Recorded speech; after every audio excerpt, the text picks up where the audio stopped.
I know when you have posted a bikini picture. I know. But I am not even on Instagram in that way. So dead. I know. Oh, man. Because I will just get texts. Varying degrees of Tracee. Oh my God, that is Tracee, damn. Yo, bro, Tracee. Then I know, okay, Tracee has just posted something. First, let me go and see what was posted so that I can understand. I'm dying right now. Because with other people, it would be they've said or done something in public that has brought, you know what I mean, great shame to them and their lineage. That's what most people would be. That's what most people would be texting me about somebody. Yo, did you see what your man said? I'm like, my God. what happened? I'm dying with so you, hard. I know every year you are in Europe somewhere. Yeah, yep. A picture has been posted Oh my God. in a pool, on a boat, in the ocean, and then I must now field dating requests from But people. is there no one that's been worthy? Tracee, would I not have sent them to you if I thought they were worthy? Okay. Yes. Half of them are married. Yes. Oh God. No, but in their defense, they're Okay. not saying like a real, but they're just expressing it to me as the person. Okay. You know what I mean? What do they expect you to do? They just need to tell someone, and they can't They just tell need their to tell the wife. person who's there. I don't know why. Oh, they need to tell. Because they're going like, you know her. Then I'm like, yes. Then they're like, yo. Then I'm like, okay, so what do you want me to do with that? Why are you doing this to me? Why are you doing this to me?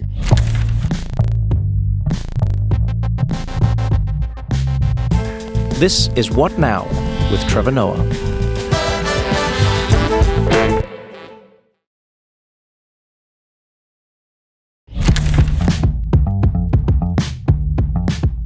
Oh, Tracee, wait. Yes. I want to share this with someone who'll understand because Okay. Trevor won't. I discovered heirloom tomatoes the other day. What color? Red ones. The yellow ones are the best. Yellow ones are the best. Yeah, I say this because I can't eat tomatoes because they're too acidic. Okay. And I love tomatoes, and heirloom tomato season in the summer. Sometimes I fucking do it anyway. I'm like, fuck it. You know what? I'm just going to have acid reflux, and I'm doing it anyway. But the yellow ones are the least amount of acidity, and they're sweeter. Sweeter than the red. Yes. Unbelievable. And so you just discovered them? Just discovered them. I mean, It's a wonderful time to What be. were you doing that you discovered them? I went to the park, to the market, the Washington Square Market. Yes. And then there were average tomatoes. Then I was like, and then there were I just got paid. No. No. Did you go cash your paycheck and bring all your cash for them? By the way, at the farmer's market now, do they take Apple Pay? Yeah, they do. Okay, good. So I had the confidence of knowing that I could afford it. So I went. I just got paid. That was wonderful. It was a connection that we were not I expecting. never thought anyone would say that about tomatoes. That's what I mean. He didn't say. So I was looking for tomatoes, and then I realized I just got paid. Because in all the weeks that I've been going, depending on my financial situation, at first, when I didn't have enough money, I would go to where the old people are. So the stalls where the old people shop, then I'd be like, these are bargains, $2 for this. And then the more my financial situation changed, I went to where the young rapidly people is were. your financial situation changing? In a week. We need to talk about how you live in your life, Eugene. First in a of all, week. we need to talk about what is happening here. We need to talk about how you living your life, In a Eugene. week. Okay, but First week. Things changed. First of all, I have no need to laugh at that, but Thank you, I do. Trace. No, that's not. It's not funny, but it was Thank you. unexpected. Was what the giggle came from, because it was farmers market, tomatoes, and financial situation. That's what I'm which was saying. not expected combo. How do you think I felt? No, obviously, I'm the one who made the realization as I was standing by the store. Now, who called you into the heirloom tomato stall? First week, it was where the old people were. And And they I didn't realized do- they were and they bargain didn't- shopping. And they didn't do heirloom tomatoes? No, there was no heirloom tomatoes, just normal Roma tomatoes, Okay. Salad tomatoes. And then I went to the other side of the market where younger people are. where you have to weigh stuff. Because I've realized that's where the Oh. is. If you have to weigh stuff, Then it costs more. yes. Yeah. Also because you don't weigh where you've just taken the stuff, they mess with your confidence. And then they There's go, a whole thing going on at Yes. this farmer's market Yes. situation that I'm very unaware of. and then they play on your ego as well. Because once you've taken 3 heirloom tomatoes in a bag, waited in a queue, and then went gonna to go have to pay buy the them. oh, then you're you're gonna not, have You you're have to not buy going them. to take one out. Yeah, you have to buy them. Yeah, when No, I you have to discovered buy how them. much they were, I was like, thank God, I'm doing well in life. You have to buy them. understand. Then I took them home and my life changed. I was never the same wants again. to look up how you define heirloom tomato. Like I know what they are, but The like more grotesque, the better. yes. Oh, By you the mean way, they're like the farmers? Yeah, the- by the way, that's the same with Okay, I don't know. nectarines. Why do they look like that? Nectarines and stone fruits. Yes. When they are more blemished and they have texture on the skin, Yes, they're yes. sweeter. It's the ones that are pretty. The more patina, the better. Yeah. Heirloom. Isn't that the general issue with American fruit? Is they've Yes. made it look beautiful, and they've done that at the expense of the fruit actually Oh, being look at this. delicious. No way. Yeah, all American produce looks good. Yeah, because and it doesn't taste like anything. Yeah, but in Europe, the produce, it's not about looking good. No, it tastes good. Yeah, you're in Europe like every year, aren't you? Yeah, and I grew up in Europe. Oh, but, wait, like, tell me more. So I moved to Paris and then I went to boarding school in Switzerland. Wait, what? You didn't know all this? I didn't know all of this. And in season 2 of Solo Travel, I go back to my boarding school after 40 years and it hasn't changed. It was like walking in a time machine. But wait, hold on. This is really interesting. Hang on. Heirloom I like tomatoes. how she cut out of her life to go to Heirloom Tomato. She's It's like, wait. It's important. Wait, this Hold is on. really interesting. The Heirloom Tomato. Old varieties grown from seeds passed down through generations, prized for their diverse, complex flavors and colors. Unlike modern hybrids, they are used in many. Yeah, that's so interesting. That felt like somebody was reading our 23andMe. Yeah, I thought that was interesting. That's like how they were talking about us.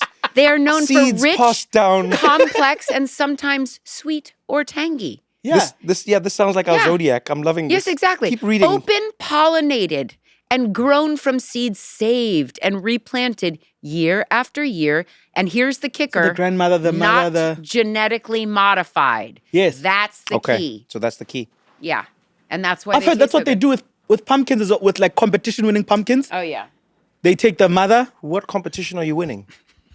like pumpkin growing competitions. You know, the one, you're not in the. You know they have them here in the old country. I just like how sometimes people will say something, and then you just have to keep it moving Wait, as if things are normal. You know, like I've noticed that in pumpkin growing competitions or pumpkin. You just said pumpkin competitions. In fact, You don't know this pumpkin. Yes, but he just doesn't understand why you know about them. And yeah, but if you you've said ever, it. This is what Eugene does. Yes. Thank you. I'm glad Tracy's here now because now I have somebody who can at least see my point of view. You said, yeah, it's the same thing as in pumpkin competitions. As if you're in them. Thank you. Have you ever been in a pumpkin growing competition? No, but I've seen them on YouTube. Okay. This is what I'm. You My have hope is to very go to one. strange. Your hope is to go to one? Yeah. Okay. But wait, Tracy, I want to go back. Wait, Yes, wait. okay. I want to go back with you. To growing up. I didn't know. Yeah, you. I want to go back. What do you mean you grew up in Europe? Okay. So I was born in Los Angeles. Yeah. And then my mom moved to New York to do the Wiz. Your mom, Diana Ross. Correct. Okay. That is who that is. Just so, in case you don't know. Yes. And so we were here in 1979. Yes. And then in about 7th grade, my mom was moving to Paris to do a movie that didn't happen. Okay. But we moved to Paris, and shortly before that, she had met my stepfather, and they were dating. And he had 3 kids. My mom had 3 kids. And we moved into this beautiful apartment in Paris on the Avenue Montaigne, right 3 doors down from the Plaza Antony Hotel. Damn. There's some really wonderful stories about that. Damn. And then we went to boarding school in Switzerland. My stepdad's kids were there, and I went to a boarding school called Le Rosé, which is in Rolle, which is just outside of Do you Geneva. parle français? Oui, je parle français. Oh, okay. Yeah, because the way you're saying all those words, I was like, Roll. you better speak French. You better speak French if Or- you don't. Yeah. You- Roll. Rolle. Avenue de Montant. Avenue Montaigne. Avenue de Montant. Verbier. The- Stade. Avenue En de- Suisse. You Oui. see? So yeah. So I'm we then went to boarding school. What do you want me to do? What's wrong? Oh, just your mic down a little bit for the shot. Sorry. When you Oh, say no. down like this? Oh, yeah. Oh, what is it? Who, me? Sorry. No, it's okay. Like this? Yeah. Okay, great. Perfect. I moved it when I coughed. And, I like how you 'cause moved it that's nice. again. They have to do the work again. Yeah. But You know- technique, flawless. Yeah, She was yeah, like you were- this. Yeah, I don't want to cough. You into can tell the mic. people who've like worked in Yeah. the business for a while. Yeah. Like a professional singer. And I know And then they go, no. Or they go, that you will. or when the note gets big, you go, ah. Oh, is that what they're doing? Otherwise, you're, ah. Yeah. But I just loved your technique there. You know, and like haggard, but like a performer who's been in the game forever. Yeah. And they have like the autopilot of the performance part. Yes. You know, so they're on Those stage. old Vegas videos. Body is falling apart. They get like wheeled out onto the stage, and you basically hit play, and they just know how to do it, and they just get out there, and then it's like silky smooth. Yeah. And And then- I dream of a world where you find me. Yep. And the audience has no clue this person is dying in front of them. No clue You have to whatsoever. do that again, but mute the cough. What do you mean? So the cough has to happen, but no sound. Oh yeah, 'Cause that's what and we're you listening to. find me again, Exactly. No. Yeah. dreaming of you. That's Dreaming of you. like, you did it so flawlessly.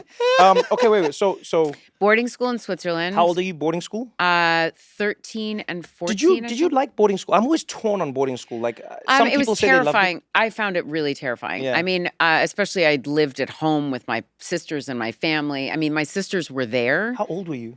12, 13. Perfect age to get rid of someone.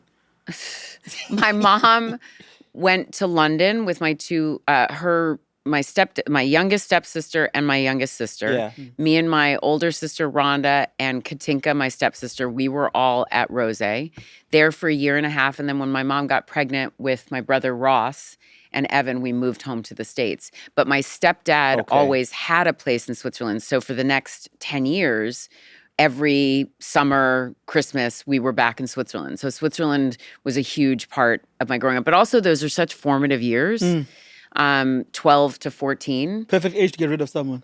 He keeps saying this. And yet, Why is it a and yet perfect you age? you mean because that's a tough age. Do you have kids? Yeah. How many kids and how old? Jesus, how many does he have? Like Oh my you God, did that was like, what happened there? I was one in Bangladesh. No. How many kids do you have? My daughter's 19 now. 19. Okay, I mean, so, turning 18, sorry. so turning you made 18. it through the tough years. Yeah, but Yeah. I did contemplate boarding school at You at- contemplated at shipping 13. her off. I just didn't have the guts to do it. I But needed you did it. motivation. You know what would help you ship off your child? A new spouse. Because alone it makes... If I had one of those, she would have been long gone. It was just- I mean, the thing that's ridiculous, what's so ridiculous is my mom had a new spouse. I've never thought of it from that perspective. But you did, you put it in a, different frame. Maybe, I don't know. I loved it. It changed my life. Did it? Yeah, it changed my perspective. I became a child of the world, not an American. Oh. And that completely changed everything. Also, I learned another language. I was living with and around kids from all over the world, like everywhere. So I became a child of the world. And I realized, I mean, there's a thing as Americans that you're very American. There's Right, that yeah, sense yeah. of patriotism that is unlike anywhere else in the Yes. world and slightly bizarre. When you go elsewhere, you realize like, it's like, what is it for? That sense of that kind of patriotism. Right. Because I love the connection of being a human. And when you live elsewhere, you really go, God, we're all the same. Yeah, I think sometimes America's patriotism is a little adversarial. Yeah, And I find in other places, and it's also because America's been so big and so dominant for so long that it sort of it makes sense, not in a negative way, but it's like it's very like America versus Correct. America, you know what I mean? Yeah. But most people in the world who come from most countries, you just come from your country. You just come from your country. That's it. And I mean, listen, depends on how you want to define patriotism. I mean, I love being an American. I Yeah. love America. You know what I mean? Absolutely.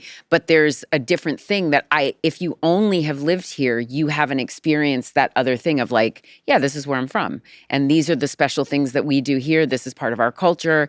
And so I just had a sense and an ability to kind of learn the world in that way and also to be comfortable traveling. Like from a young age, my sister and I were on planes by ourselves. We would take the train. Yeah, Europe is like that. Europe is like that. Yeah. We would take the train from the Geneva airport to Rol and just, you're just figuring it out. You like do that. But there's a sense, and that's very European to do. Yeah, you see teenagers on trains there all the time. All the time. Little crews of backpacks. Yep. Just rolling, hopping on a train, going to Italy and then Exactly. Belgium and then the Netherlands and then it's I never thought of that It's as really nice. as a way of like, It's interesting because America's quote unquote very free, but I'll say more restrictive than any other country when it comes to its parenting. Yes, that Like I kids, agree. kids are not free in America. How so? Well, You've walked around New York for like a few weeks now. Have you seen the kids in the streets? tethered to No. each other, Literally. Yeah. Have you seen them and like the teachers walk are shouting and like a like on a leash. like a prison gang? You know Yeah, when the chain like gang. in what's that movie? That's a bit. It Okay. What's the sorry. Nicolas Cage movie where they're all? It's the famous one. Con Air. Con Air, thank you. Con Air, yeah. Yes, There's that scene where they're all like walking. It's not quite like that, but yes, but it is. It is like that But it though. is. For rescuing me. They don't have. It's not chains, but it's leash. Yeah, but it's like mega. It's like a whole squad of leash. Yeah. Go to a park. Yep. Yes. No kid is playing I've without seen their that, I've seen parents. that, yeah. Yeah. Kids don't just like walk home alone. Kids No, don't, I mean- there's like a I'm just saying there's a different level of like structure clamp Yeah. down on kid. Yeah, I mean, I also think now with safety and security, I mean, growing up, latchkey kids and all of this, and New York is different. Being in a city is different. Growing up in New York versus being in the suburbs, but yeah, I mean, it did change my life. It's kind Who was of your first interesting. friend in boarding school? Like who's the first like international friend you got? Well, there was Fabio and Fabiola, who were Fabio Were they and twins? Fabiola. They were twins, Brazilian. There were my best friend was Mohammed Al Khareji and Khaled Al Zubaidi. And I dated. I mean, when you say dated at that age, like what did we do? I don't know. We kissed on the lips once or something, maybe kissed on the cheek. But Juan Jose Pujana Fernando Luis, who we called Puti. But my two best friends were Mohammed Al Khareji and Khaled Al Zubaidi, and Mohammed and I are still friends. Till this day. And I dated also, I say this, it's so funny to me, but I was in love with him. This guy, Moody Al Fayed. You've ended 2 relationships now. Yeah. I was just someone's gonna watch tossing this him, and go, tossing him. Tracee Ellis Ross. Yeah. I was Tracee Silverstein then. I don't know. Tracee Joy Silverstein is my real name. And then who else? The twins, Giada and Rosie Ardizzone, these two Italian girls, had the best style in the world and changed. Like I feel like I became a style person when I was in Switzerland. What was the school? Was it like a specialty? Very fancy, very expensive Okay, boarding okay. school called Le Rosey, Okay. Lerosey. And for the winter season, so it was 3 semesters. Yeah. And we were in Rolle for the 2 summer and spring, or the first whatever, And then fall you and went spring. skiing for the final one. Yeah, we were in Stad. Ah, so you did And go we would skiing. ski every day for sport. There you go. Mm-hmm. There you Yeah, go. we're not working hard Fancy enough. schmancy.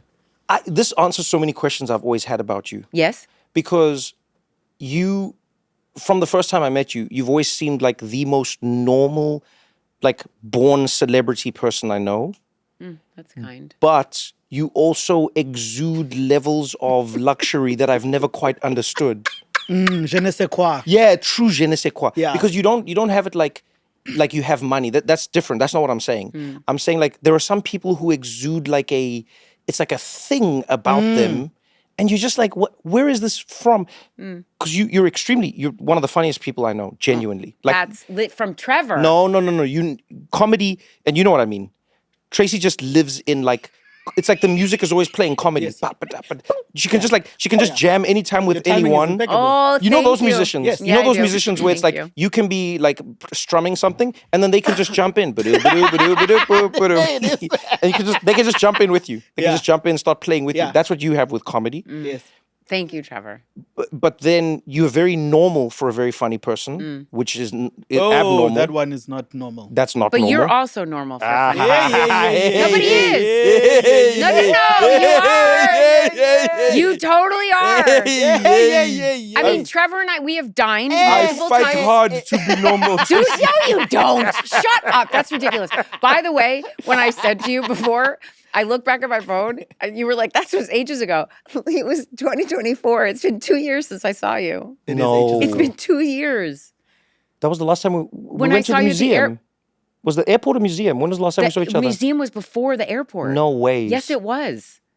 Damn time. Yeah, it was 2 years ago. I was If like, I'd- that is embarrassing. No, if I'd bet money on it, I would have said like 6 months, 8 months. That's why when you said that was ages ago, I'm like, what are you talking about? Like, Yeah, I yeah, just no, saw no, you. no. No, I I feel years text is a you. I lifetime. text you after whatever the last thing you hosted. I text you then, but I haven't seen you. When I look back, the last time I saw you was 2024. It's weird. Because I text you to tell you you did a great job hosting. Thank you. Did he Tracee. reply? Huh? Did he Yeah, reply? he did. Okay. What is that supposed to mean? Ay, check, Anji. Wow, Eugene. What is Anji? What's that? Onje? Anje. Just. Onje is just. It's like, just. I'm just checking. Yeah, I said hi. I first of all, I said the Ta-Nehisi Coates interview or conversation was great. You said thank you, and great job tonight as usual. Thank you, Tracee. Yeah, that was at February 2nd. That must have been after the. That is so insane. Add the words as usual. Yeah, but this, yes. Look, July 12th, 2024. That's when I saw you. How often do you see your friends from boarding school? I'm not Muhammad very rarely because he lives overseas. Isn't but this I like do the see ultimate him. curse of being? I sometimes feel this. The more you've traveled and the more you've had the privilege of living in different places, the more you also have the joy of knowing different people. But it also means as life progresses, your people are just everywhere. You don't get to like. There is like a charm of coming from a place and staying there because people go like. Yes. And then you have your people. I mean, I have my group of friends. We travel every year in July together. I've seen those on Instagram. You know that group. Yeah. Can I tell you the amount of, how can I phrase this?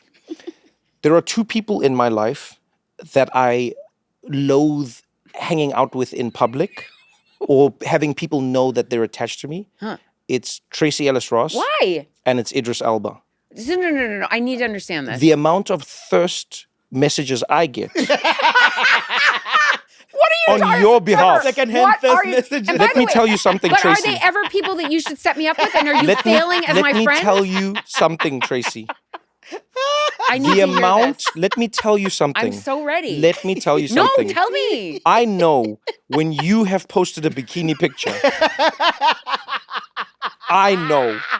But I am not even on Instagram in that way. So dead. I know. Ah, man. Because I will just get texts. Varying degrees of Tracee. Oh my God, that is Tracee. Damn. Yo, bro, Tracee. Then I know, okay, Tracee has just posted something. First, let me go and see what was posted so that I can understand. I'm dying right now. Because with other people, it would be they've said or done something in public that has brought, great shame to them and their lineage. That's what most people would be. That's what most people would be texting me about somebody. Yo, did you see what your man said? I'm like, my God. what happened? I'm dying with so you, hard. I know every year you are in Europe somewhere. Yeah, yep. A picture has been posted Oh my God. in a pool, on a boat, in the ocean, and then Where have I been living? I must now field dating requests from But is there people. no one that's been worthy? Tracee, would I not have sent them to you if I thought they were worthy? Okay. Yes. Okay. Half of them are married. Yes. Oh God. No, but in their defense, they're Okay. not saying like a real, Yeah. but they're just expressing it to me as the person. Okay. You know what I mean? What do they expect you to do? Gash? They just need to tell someone, and they They can't just tell need their to tell wife. the person who's there. I don't know why. Oh, they need to tell. Because Okay. they're going like, you know her. Then I'm like, yes. Then they're like, yo. Then I'm like, okay, so what do you want me to do with that? Why are you doing this to me? Why are you doing this to me? Such a burden, eh? Ah, bruh. Idris Elba's the other one. Such I a can imagine. Let me tell you something. Such Let a burden. Idris Elba be anywhere close to me, shake my hand, hug me. Guys, it's finished. It is finished. It is finished. The women in your life. Every just lose woman it. that knows that I have a phone number uses it. And those people all said the same thing. Idris, ooh, that man.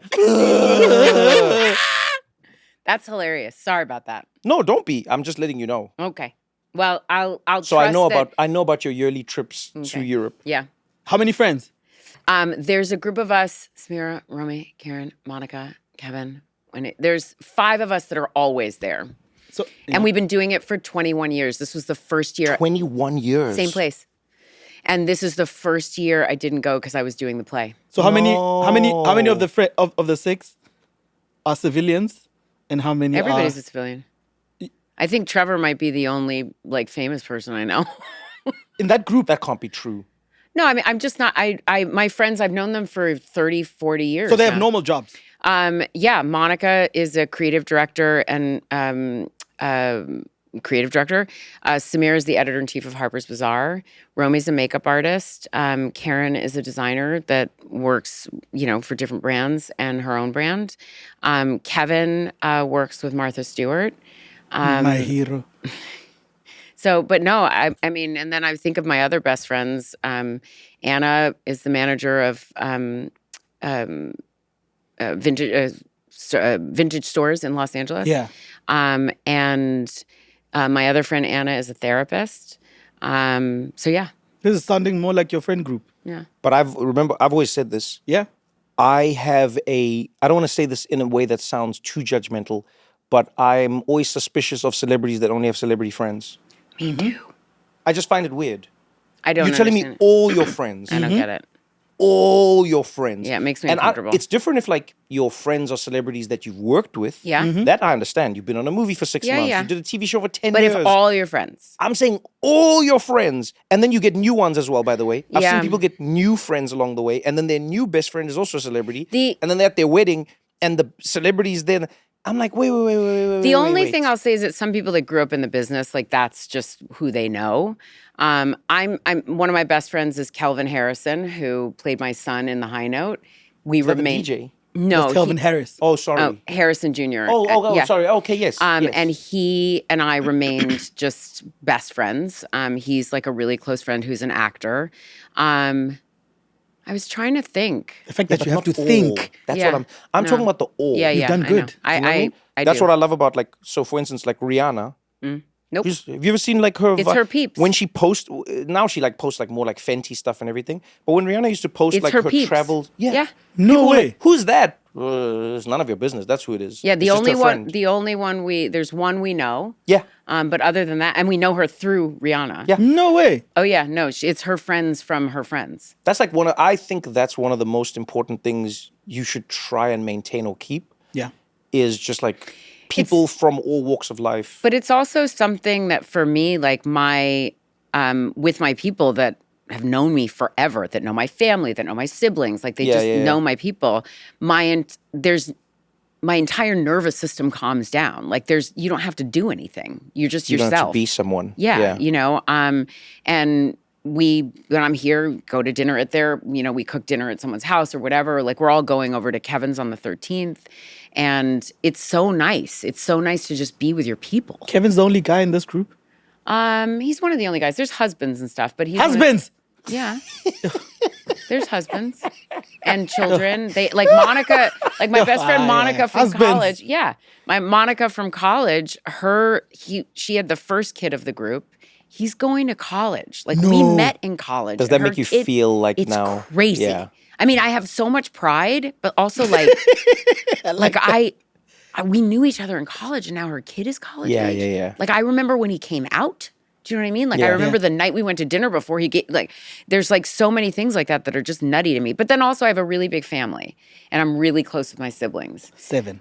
No, there's 5 of us, and then there's 3 step siblings. But the 5 of us are really close, and all of their kids, we're really close. So I'm the only one that doesn't have kids in my family. So my older sister Rhonda, her son is about to turn 17, Raif.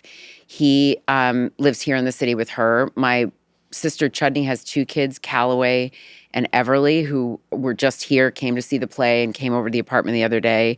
And then Ross has 2 kids, Indigo, Leaf and Indigo, beautiful names. And then Evan has 2 kids, Jagger and Ziggy.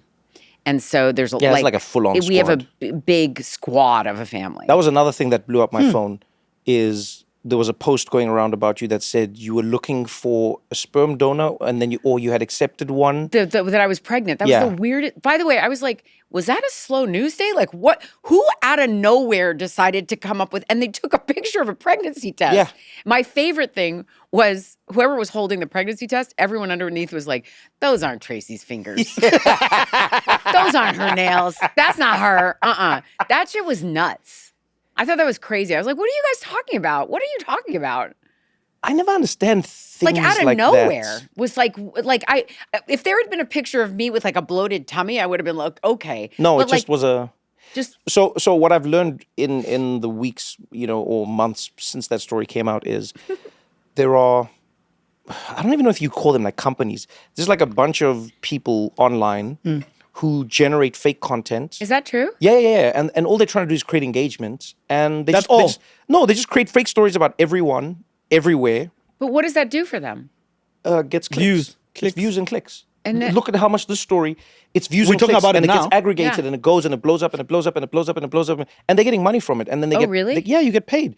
If your tweet gets viewed a certain amount of times, you get paid. If your Facebook posts get Oh. viewed a certain amount of time, you get paid. So now, because we live in a world where Clickbait is. you're rewarded for attention, people now use any means to get attention. So you find that's one of many stories about you. Oh, but just that the one just that got blew up. popular. So you find they'll make up. I've seen ones about me that range everywhere from I like retired with my family on an island somewhere. You didn't? Yeah, with my wife and kids. I'm like on an You haven't? island. You have a wife and kids. Yeah, apparently. Neat. And then there's another one where Does at how she we seem felt. nice?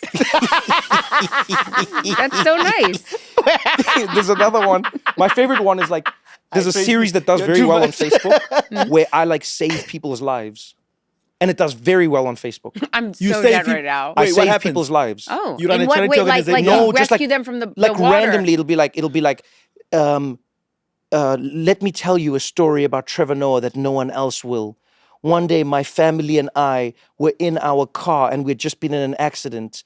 The car caught a flame and started burning. We thought we were surely going to die. I then heard a tapping sound on my window. No. I looked. There was a man beckoning for me to move away. He smashed the window, then pulled me out, then proceeded to pull out every single member of my family. And it was Trevor At the end, Noah. I looked up. It was Trevor Noah. At first, I thought, and it's this whole story. And then, like, people in the comments, like, yeah, I knew he was a great guy. Wow, this is so good. This is beautiful. And I'm just like, this is weird. That is And But crazy. you know does- what? it It does doesn't very it doesn't well. sound very far-fetched. I could see you saving You are the someone kind from of a car. guy. I wouldn't save a person in America. I would save someone everywhere in Yes. the world. You know what? Let me explain why. Let me explain why before you judge me. Let me explain why. I have judged you. My already. lawyers have told me. Don't do it. Me. Yeah. They've said in Don't America, save people. if you make that mistake, you can lose everything. What do you mean? If you help somebody who's in an accident, they can then sue you and say that you are the reason that they are now hurt or Paralyzed, disabled whatever. or paralyzed, whatever it may be. Really? Wait, do you have to be famous to avoid that trap? Yeah. Or No, just anybody? anyone. No. And this, hey Really? man, it's something I hate, but it's like, because the country's so litigious, if let's say someone's in their car burning and you pull them out, If they're and let's say injured, they had a spinal Their injury, skin peels off. whatever, yeah. And most of it is in your hand. There you go. And then they just half. well, now they're like a zebra. Listen, you've gone too far. Now they're like a zebra. We've gone into another story. You're wonderful. You. But this is too far. Okay? Because, yeah, it's okay. And I really enjoy your company. I think he feels wounded. He's picking lint off his pants. But yeah, they can That's sue you. really interesting. Yeah, Good to they, know. they can say you caused their injury, and then you'd have to disprove it. You'd have to go to court. It's a whole thing. It's a whole thing. Wow. Yeah, so you have to be very careful. It's sad, but it's a real thing. Huh. So I would try to save people in almost every country in the world. In America, I would be like, this is risky. It's a tough That's one. very interesting. I mean, Haven't you been told these things? I was told once, if Mm-hmm. I'm ever in a car that has an accident, I must jump out immediately and just walk away. Oh, what? Not me driving. Even if you're not driving. Yeah, especially if I'm driving, I have to stay at the scene. who's telling you these things? If I'm driving up, Tracee, do you not get the celebrity Snapple that has the facts on the bottom that tells you what to do if you're a celebrity? I've never. I don't drink Snapple. Maybe that's why. Does Snapple still exist? It does. Fully exists. No, but this is another thing. You've never been told this? No. Damn. Maybe the people I've met in life have just been like ultra cautious, or they've just been scamming me. I was told. I'll go with ultra cautious. Wait, do you have more? No. That's the Okay. one I was told. If I'm being driven, you know, like those SUVs Yes. come and pick you up. Yes. That car gets into an accident. Yes. Get out. Get out. Walk away. Well, now I know. Because otherwise, the person will now make it about you, not the driver in the car. Oh. So how will Okay. they make it about? They'll be like, Because they'll go, Tracee Ellis Ross's car hit me. And you're like, it's not my car. And they're like, no, Oh, we'll then- find a way to make it your thing because you are the Fascinating. person who has the highest possibility of paying like you can pay a high amount of money. Yeah, wasn't there a story of someone who rescued someone from a building and then, they caught them jumping and then they broke their fall? Yeah. And then that person sued them for breaking their fall. Yeah. For all I'm injuries shocked you don't know sustained these things. because of breaking the fall. Oh, what's the craziest thing? Surely your mom like taught you like crazy things that like you can and cannot do. First of all, Trevor, please don't use the word your mom just randomly. What must I say? When someone's mom is Diana Ross. No, That's but why it I'm is my asking. mom. No, but Trace, it's okay. I'll take this one. No, okay.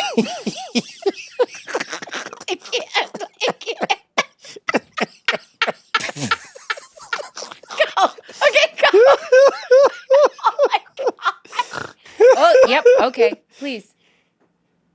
You can just say, so How must I say it? No, he said it right you can because say, Miss Diana Ross, your mom. no, because Oh, that's a nice way to say okay, it. Yes. that's nice. Because also we mustn't pretend. No, but okay, that's a nice way That's to say that's it. just for me. I Okay. appreciate. And Okay, everyone I'll do else that. No, I'll who do that. feels like I do. Okay. Carry So, on. Tracee, what were you taught by, or were there any lessons you gleaned about the world of fame from Miss Diana Ross, your mom? Is that good? I thought that was good. That's very good. Thank you, Splendid. Eugene. Although I have to say, maybe for the podcast and for you, but like if we were at dinner and you did that, I would punch you. And then you'd have to walk I would away. be like, Trevor, go to your room. You'd punch him and then get away so he doesn't sue you. Exactly. And then I'd run so he doesn't sue me. Good. Circle back. Nicely done. Finger. Oh, sorry.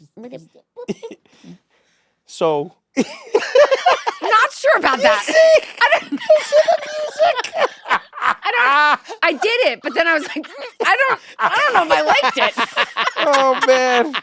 I don't know if there's some lessons. That's really interesting. I mean, I think there's so many things I learned that I don't know that I learned. You must have seen. I mean, there's tons, Like, but because I grew up in this, so Yeah. it's different than coming into it and then sort of someone giving you lessons. There's many things that I'm very aware of that I know other people are not aware of. okay, That such as? I mean, I scan a room. I can feel and see and know what's happening in a room. I can tell people that are, for example, so I'm doing this play right now. Yeah. Every Brilliant Thing. And in the beginning of it, in the pre-show, it's an interactive play. So there's What does that mean? that means that I tell the story with the audience. No way. Yes. So there are I'm telling a story and there's a list in the story. And when I say numbers in the list, we've given out cards and people throughout the audience, from balcony to on the stage, Yeah. say the things that are on the card. And then we also cast 5 roles from the audience in the pre-show. And we bring, so in that moment, I'm scanning the room along with the 3 other associate directors, and we are looking for the right people who are willing, who are a little bit reluctant. Reluctant. He would be a no. Lost you. He lost, Yeah, you see done. how high your arm went? I mean, he didn't even let me finish. You said willing and your arm was up next. You Exactly. said a little bit reluctant. Yeah, Almost nope, too high, nope. buddy. Timing is too much. So, and we look for 5 people who are willing to do 5 of the roles that make that part of the story better if I do them with someone. Why do they have to be a little bit reluctant? Because the onus on me is to keep the story moving. Okay. And to sort of conduct the room and the energy in the room. If people are too eager and they try to perform or be funny or act, it pulls us into and away from the story. You And get people who are going to come to the show to try and make this their audition. Yeah, ready to act. Yeah, okay. And it doesn't work. Yeah. The main thing that we ask of people is to be kind. Everything works if you're kind and if you're open and you're honest and you listen. If you try to perform and be funny and pull the attention, even me, like my job it's not about me. I'm there to be of service to the story. And so in those moments, this is back to the mom thing. Yeah. Miss Diana Ross. So in the moment of scanning the room, I'm very aware, and this comes from my childhood, I'm very aware of which people are real fans, which people are pulling attention. Right. Like, have you ever been in a room and you can tell people know that you're there, and so they start laughing louder because they're conscious that you're there and they are trying to be comfortable? I've never caught the laughing one, but there's certain, mine is the opposite, silence. I know when the silence around me is artificial. Yeah. So people just quiet down because now they're listening to your conversation with your friends or whoever you're Or with. they're doing this. Yes, very casually doing that. So I grew Then up you just know. You also know because they've been cutting the same piece of steak for a while. for like 5 minutes. You know what happens in a weird way? No, it's really strange. Like people turn into background extras. They just because they're listening. Well, people just get uncomfortable, you know, if Yeah. they haven't seen somebody famous that they, you know from a TV show or from Yeah, your yeah. stand-up. It's not or always they've malicious. seen It's understandable. Yeah, you know, it's like when this is what I always liken it to. Like if there's a guy or someone that you're flirting with or you like or whatever, and all of a sudden you're like, what do I do with my hands? Like all Hands of a sudden, are weird. All of a sudden your hands become these like these things that are just like, hello. oh shame. You know turn this into a mime happened to from a me. wall. This Yeah. happened to me yesterday. I was playing pickleball yesterday, and it was like a random session where no one knew anyone. And Wait, then what? Where it was a random session where nobody knew anybody. Okay. Do you guys find more ways to make this sport more awkward than it already is? So, so the place I was playing at has giant windows that look out onto the street. Have you been there before? Like the street, yeah, I know this. The street. So if you're playing on the one court in particular, people are just walking by you Two-way in glass. New York. Not one way. Two-way glass. People are walking by you in New York. Someone so at caught some your point, attention. a whole group of people gathered. Shut up. But they were really funny. It was like these kids. It was like, I want to say like 13-year-old white boys with like fluffy hair. Just like they looked like they were having a lot of fun. And they came and stood by the window, and then they saw it was me. So first they were like, oh, it's Trevor. Then they made it like seem like they were watching the US Open. Which made it so funny because it's pickleball. So they were like cheering, they were screaming. Then when a point would go wrong, they'd be like, no. But you can't hear them. That's actually amazing. It was amazing. Yeah. They were doing the most like extreme version of it. But then the people who we were playing with, shame, there was one kid, because we were in like random rotations. One kid I was playing with, he didn't know what was happening. So he turned to me and he went, Say a kid Like, you played who are against. you? no, I played with. Because I played You against can't it, say but I also that. played You're with. gonna get sued. Oh yeah, you're right. Sorry. There was a kid who was on the team that I was on. Thank you. Thanks, Eugene. Carry on. Thanks, always looking out I've for me. got you. So the kid then, he just turned to me and he went, what is going on? He's like, why do these guys love pickleball so much?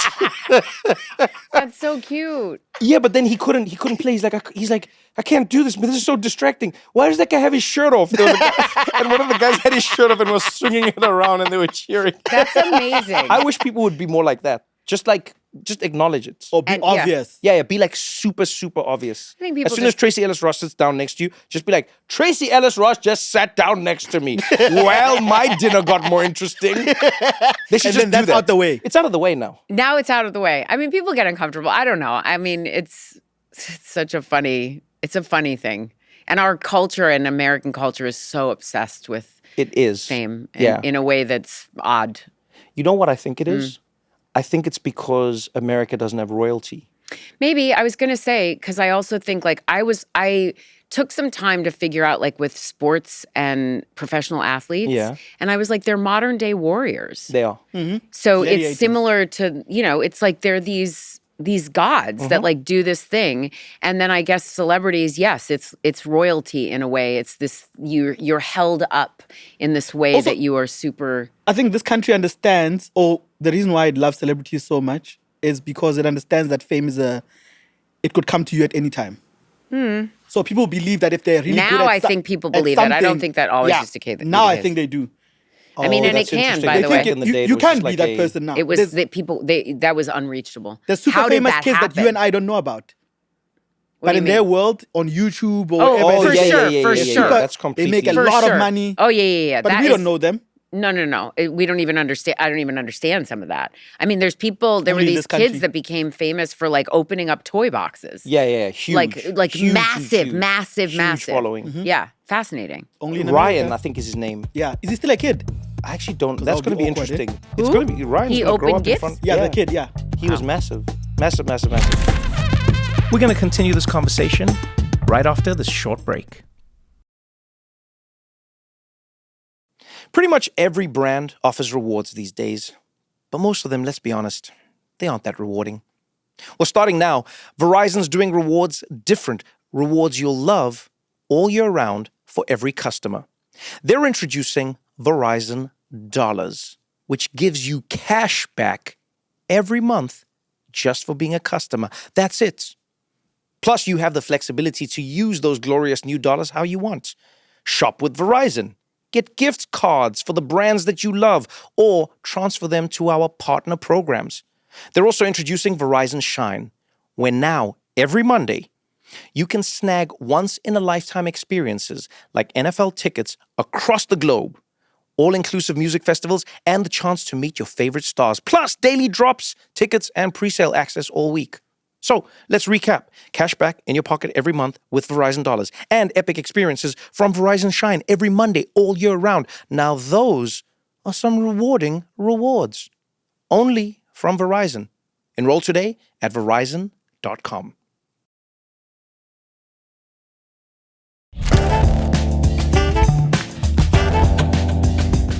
Is this your first time on Broadway? No. My debut. I heard that the other day and I was like, that can't be true. And it's a one-person show, a Tony-nominated one-person show. No. Yeah. It's amazing. Give him the fist bump if you don't want to. Is this something you do with other people? How is this the first time? The finger touch forces us to engage. Yeah, it's very intimate. And also the attention that is required. Yeah, you have to take a lot of focus. Which is very random. Yeah, no, and it's like, bleh, you know. But the next level of it is locking in eye contact. Wow. No, it's too much. Okay, Sharp, No. you were telling us about No, this. sir. We'll get there. We're not there yet. We've gone too far. But congratulations. Thank you. It's been really Well, exciting. Why has it taken you so long is maybe the first thought in my head. And I mean this is a compliment because someone said this to me the other day. They said, this is Tracee's debut on Broadway. And I was like, no, that's wrong. I confidently was like, nope, that's wrong. They were like, no, it is. I was like, nope, that's wrong. It can't be. But it is. I mean, it's interesting. It's felt like coming home in all honesty. That's what I mean. Yeah, I mean, and this play in particular is extraordinary because it uses every aspect of my skill and my ability. Like there's improv, there's me telling the story, there's some singing in the middle of it, there's humor. It's a story about mental health and depression and suicide and removing the stigma around that. So there's that underneath it, but the stigma around committing suicide or? Yeah, it's a story about a person whose mother has made multiple attempts. Oh, wow. And in response to that, this 7-year-old comes up with this idea of making a list of everything brilliant about the world. And so it's both heavy, but it's told in this joyous, buoyant, like life-affirming way. And it's a really beautiful piece of material. And it's like 75 minutes, 80 minutes. And it's, house lights up. There's audience on the stage with me. It's participation with the entire room. And it's not stand-up because there's a script. Yeah. But there's an element of that sort of energy. And it's glorious. It's glorious. It seems like you're having fun. I'm having. How long have you been going now? I did a 5-week run. I'm in my last week right now. And then it's done. Oh no. Yeah, and yes, but oh no. Yeah, I mean it's been the perfect amount of time. It's been wonderful. Yeah. I took about 2 weeks to learn the material. I got to rehearsal pretty much off book. And so I had 3 weeks of rehearsal. And when I first started, it genuinely felt like swallowing a whale. Like, have you ever tried that? It's a lot. I'm trying to understand what that analogy means. Too much. Exactly. It was just like, what is this? Trevor's like, I can swallow a whale. What's wrong with you? It's okay. It's weird when you've been alive for more than 40 years and then you hear a phrase you've never heard before. Correct. I've never heard it's like swallowing a whale before. I was trying to figure out what it felt like, and it felt like trying to swallow a whale and then mama bird it back to the audience like it wasn't a whale. Like it was just the thing that I was delivering. And even though I had learned the material, because of the improv, the novelty of every performance is different, choosing the people, like the whole thing was just like, what? And so even in rehearsal, you are sort of gaining your way. It was I don't even know how to explain it. And then Makes total sense. by the second week in rehearsal, in the rehearsal space, there's 25 people in the room that you don't know, and you're all of a sudden doing the play, bringing these people Bringing in. those people into and so it. it was just like, I felt like every cylinder was firing. And then you get into the theater at the end of your third week of rehearsal. And on Broadway, I didn't know this was a thing, but your dress rehearsals are called invited dress. And they invite other Broadway people who can't necessarily go to other shows because they're doing shows. And my dress rehearsals are at different times. And so Industry nights. but it's during the day, like they're weird times when there aren't shows. And the first dress rehearsal had 150 people. The second dress rehearsal had 400 people. Jeez. And then all of a sudden, it's the first night and the theater's full. And you're like, here we go. And I felt like I was flying with my feet on the ground. Damn, that was great. Where did that come from? Who was that? And then all of a sudden, Here we go. that was so brilliant. Yo, that was so good. It was like nuts. I was like, okay, and we're off. Like it was. Have you done animation? Yes. Okay, thank Yeah. God. Thank God. I was hoping. I was like, surely there's like every different platform. I would hope has like reached out to you. Which animation did you do? Huh? Which show? Oh God, I did Rugrats at one point. No That was my way. I favorite. did a fun, silly role on there. I did a series recently that I had so much fun doing. I don't know why I can't think of what it's called. I'm about to do another one right now, a really fun one. I think I've done about 5 things. The series I did, what was that series called? I loved it. What were you doing in it? I was playing a blob. And it was, God, what was that called? Rachel, what was that called? Rachel, what was it called? Where's Rachel? Where's Rachel's in the Rachel? other Oh, room. Rachel is just what Tracee says when she can't think of an Yeah, answer. no, it's just, Rachel's my alter ego. Here. Rachel, Rachel, what was that called? Rachel and Tracy's AI. That series was so fun. And I played a... Blob. Yeah, it was like a blob. I also just did another one that isn't out yet about the planets. That was fantastic. That is all about the relationship of the solar system. Yeah. But we're, humanized. And I played, I want to say I was Saturn. I don't know. And I had a really funny voice. You always seem like you're having fun. I enjoy what I do. Yeah. No, genuinely, like Yeah. every time I I mean, otherwise, I've what's never the asked you this, point? but like, how do you keep finding the fun? How do you keep enjoying it? How do you keep? Some of it's gratitude. Yeah. I feel grateful to be able to do what I love. Mm-hmm. I run a business. I have a beauty company, and I'm a CEO and founder, and I'm day to day in that business. But this is like a real company. No, like a real. No, it's- I'm just saying this because some people Yes. are founders and CEOs. Yeah, of nothing. Oh, yes. And I say this with respect to them. Every time someone says that, there's no respect included. Because if it was respectful, we wouldn't need to mention the respect. No, but This is true, sometimes but a lot of people say CEO and founder. And the next thing it's and not. they are the only person in the business. Yeah, they're just an Yeah. IP address and them. Yeah. No, So we this is have- like a real thing. Yeah, Wow. I've got about. How many years has Patton been going now? We're about to be 7. We have 11 retail partners, and You guys are huge now. yeah, it's a booming company, and it takes a lot of work. So there's that part of my life, and I'm very good at that, and I love it, and I love being a boss lady, and I love going to the office, and I love that kind of solution work that I do, and the creativity that's in that for me, because the marketing and branding is really and storytelling and visual That's yours, language. That okay. is really my wheelhouse. And I love that. But every time I get to be an actor, every time I get to play, to have a sense of play, to use my imagination, to be this just creature who is not afraid of anything and just has complete liberation within my body and my mind and all of that. And to just do that, I am lit up in a way that I cannot explain. And I'm so grateful. I mean, also, I'm a Black actress in Hollywood. It's not like they throw in parts at me. Do you know what I mean? That's not the way this business works. And still, I mean, I get great work. Do you know what I mean? But it's a thing. You got to figure that it's a thing. And so when I do say no to things now, like, you know, That's a good place to be in. It's wonderful. Some of it is pattern. Like I have, you know, an income and I've made good money and I don't have to do things to uphold my life. And that is wonderful. And I say yes to things that either not for financial reasons all the time. Sometimes it's just that it like lights me up. You know what I mean? Like it's just something I really want to do or try.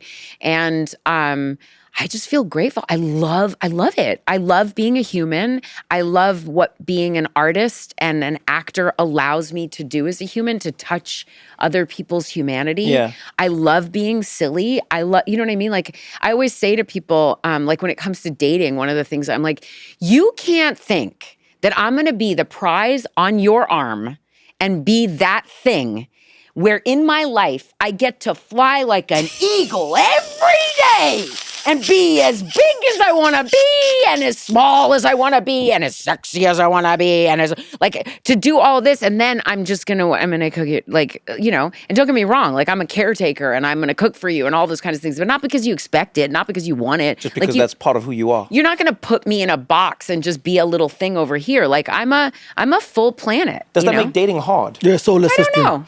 Yeah, I'm a solar system. Yeah, I don't think you're a planet. I think I'm a solar system. Yeah. And I don't know that it makes dating hard. It does. You think it does? 100%. Why? I think what you've just explained is what a potential partner sees. And Can I tell you What you've just explained what is you what- just no, but also what you've said. One of the greatest pieces of advice I got too late in my life, but I wish everyone got, was from Esther Perel.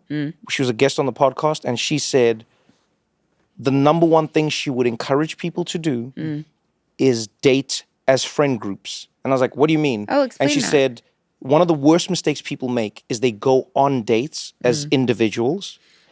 And when you're on that date, you're only seeing one side of the person. that's Because nice. it's a very natural thing. It's not like, you know, it's not always like people are pretending or not pretending. But it's very difficult to be all sides of yourself when you are with one person. Okay. But they said, like, if you go out as groups of friends, like literally, she said, people should try their best to go, hey, me and my friends are going to do this. Would you Come like to bring meet. some of your friends Yeah. and we're going to hang out? She said, you'll be shocked at how quickly you get to know the person, like really, really quickly. That's actually sweet. Because the other person can't hide themselves when all their people are around. No, you can't. So you'll see them. Like you might be shy with strangers, but when you're with your friends, you really come alive. You might be nice with strangers, and with your friends, the asshole You're an really, asshole. yeah.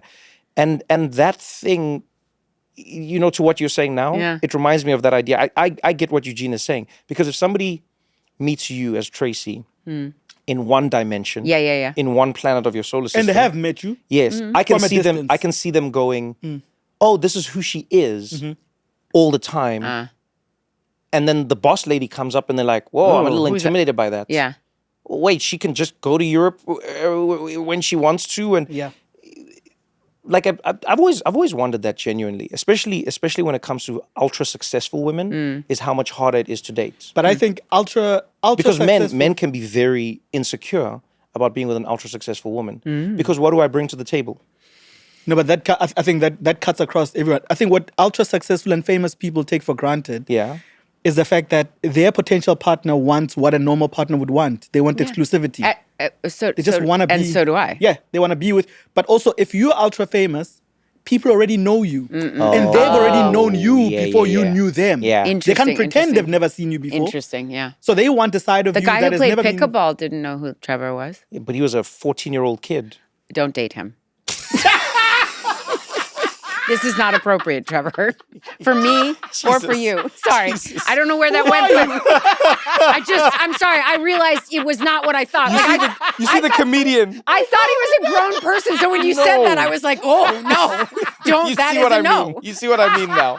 This is what I mean. That was so funny. I had not pictured him as a 14-year-old. No. Oh, I'm sorry. That's so yeah. funny. I should have painted For some the. reason, when you were painting the picture, I didn't picture him that way. So when you said that, I was like, no. Sorry. Okay. The exclusivity thing is it's an interesting. That's interesting. It's an interesting, And also, interesting idea. you're loved by more. Like, I mean, you know, if you're dating me and then I put up a bathing suit picture and Trevor's getting Yeah. text, Yeah. Yeah, I mean, I don't know. It's interesting. Who do you think it's been easier for you to date, civilians or fellow celebrities? I've not really dated fellow celebrities. A couple Ever? of times. No, I have a little bit, but not so much. I don't know. I mean, I feel like right now there's a question. I'm like, should I be dating because I'm 53? I'm like, should I be dating like a 62-year-old man? No. What? He's It so depends. quick with his answers. No. He's already like he's because he believes in No, himself. I know. But so here's the question then. Make my profile. Like, what are we doing? Yeah, Go. maybe at a stretch, 45. At a stretch. What? Yeah, if you I'm dating someone who's old at your age and your looks and your ability But 62 is and your not. effervescence, I have effervescence. it will You do have overwhelm effervescence. any 61-year-old. Really? Yeah, you should be with someone I mean, who's I've as dated- sprightly. This guy said sprightly. I know. I had to move it away. This guy said By sprightly. the way, we did the whole- I moved it away like it was him. Sprightly, get the fuck out of here. I'm not dating. Oh my God. I don't know. I mean, I've dated younger guys. There we go. And that's been interesting. And then sometimes it's not. I mean, it's individual. Do you know what I mean? Yeah, it's always individual. Men my age often. I don't know. I think it's individual. Every guy is different. I will tell you. Finish your sentence first. No. Men your age? No, I'm not doing it. I'm not going to do it. But what I will say is there are really great guys out there. I'm not one of those women who's like, I don't know, ain't nobody. I don't agree with that. I Yeah. think there's really great guys out there. I think my thing is, think of how many people I know like me. Not so many. So maybe it'll take some time for me to meet the person that's a match for me. I don't know. I mean, how many people are out in the world like you? You're pretty unique. I don't know you well enough to say that about you. Do you know what I mean? I don't want to leave you out, but I know Trevor decently well. Yeah, you're a great guy. No, you're You sure not. there's lots of options for you. You on the other hand, I don't know you. you just You know what I discovered mean? heirloom potatoes, man. Heirloom tomatoes. Yeah, and you use words like sprightly, and you make me do things like this. I don't know. I don't know you yet, okay? I don't know if you gonna end up with anybody, man. I don't know you, okay? But I know him, and what he said was, Oh man. okay, so I'll tell you. This is what I've learned for myself and from my life. There is it's interesting. I was having a conversation. I was in Sweden. I was in Stockholm. It's at some random dinner. It was an event with mixed, business people, actors, blah blah blah. Just a real smorgasbord, as they say, of people, right? And I was sitting next to this woman who's just like, man, you want to talk about a boss lady, has connected everyone in the world of business, and she's run successful businesses. She's killed it. She vacations on yachts and like full on. You can even tell how far I am from her because I say yachts. Because rich people say boats. That's what I've learned. Yeah, if you've grown up with money, you so- say boat. yes, To you, it's a boat. If you To haven't us, grown up with money, you say yacht. it's a yacht. Like I say yacht. that is correct. That exposes how I grew up. Yeah. Yeah. I haven't That is a internalized tell. money. It Yeah. is a tell. Yeah. But when you've grown up around money, Yeah. you say boat always. Do you want to No join matter- us on Gerald's boat? and the boat could be as big as a city, It will be as big as a city. but it's a boat. Yes. You always say boat when you have money and you've grown up in money is the Yes. important thing. When you haven't, you'll say yacht. It's a yacht. So anyway, as she would say, she's on boats. I was like, oh, she vacations on yachts. So we're talking. And then she said to me, it was really interesting. We were having this conversation. And then she said, I feel like I'm a failure in life. I was like, this is strange. You've just told me about the greatest list of accomplishments ever. What do you mean you think you're a failure? And she said, well, I'm 62 years old. My kids are amazing and they love me and we vacation all the time and they're great and they're doing well and my businesses are doing well and my friends and my ventures and everything I touch turns to gold. But I can't find the person for me and it feels like love is a story that I will never complete and I feel like a failure. That's hard perspective. Yeah, but it was interesting because I said to her, maybe it's because it's so clear to me because you're saying it from the outside. But I found it interesting that she was willing to define her entire life through that. through one lens alone, when every other metric, and I mean every other, she's in shape, she's But healthy. I've done speeches about this. Really? Oh yeah. But that's societal. She's pushing up against a societal norm and a cultural and a patriarchal and misogynistic norm okay. that is even if you don't know that's what you're fighting against, that's what you're fighting against. The thing that defines your value as a woman. Yeah. Who wants you? Yeah. Oh, damn. And I won't subscribe to it. I don't. My life is wonderful. And it does, and I experience loneliness and all of it, and I want a partner. And I might not find one. Well, I don't know. And I'm not going to make that mean something about me. And I'm not going to decide that because and then the other thing is on Girlfriends, I talk about this all the time, but on Girlfriends for 8 years, 173 episodes, I was a successful woman who couldn't find a partner and was waiting to be chosen. And I didn't realize it, but when I left the show, I have spent years, and I talk publicly about it now because I didn't realize how much I had spent years waiting to be chosen. And I started to realize, I'm like, I'm the chooser. I can choose my partner. And I can choose, I don't have to sit around being a prize, making a life so that I get chosen. I'm also the person looking for a partner. And society tells women that that's our worth, that having children, and I mean, not everywhere, but that is for the most part. No, it is. And finding a partner. I mean, and then it's a thing that people ask you all the time, and I'm like, oh my God, why are we so interested in this?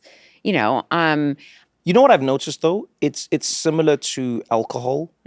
People press you until you say you went too far and you've stopped. But if you just say I'm not drinking, so if you say no thanks, if you go, people will press. No would you like a drink? And you go, I don't drink alcohol. They go like, why not? Yeah. Why you don't want to drink? But if you say I stopped, people are like, oh. It's Same one thing of those. with your relationship status. Right. If people say, are you single or you married? You say no. Never married? You've never been. No, you've. But if you go like, yeah, divorce and then people go, like, oh, I understand. We understand. I understand. It's okay.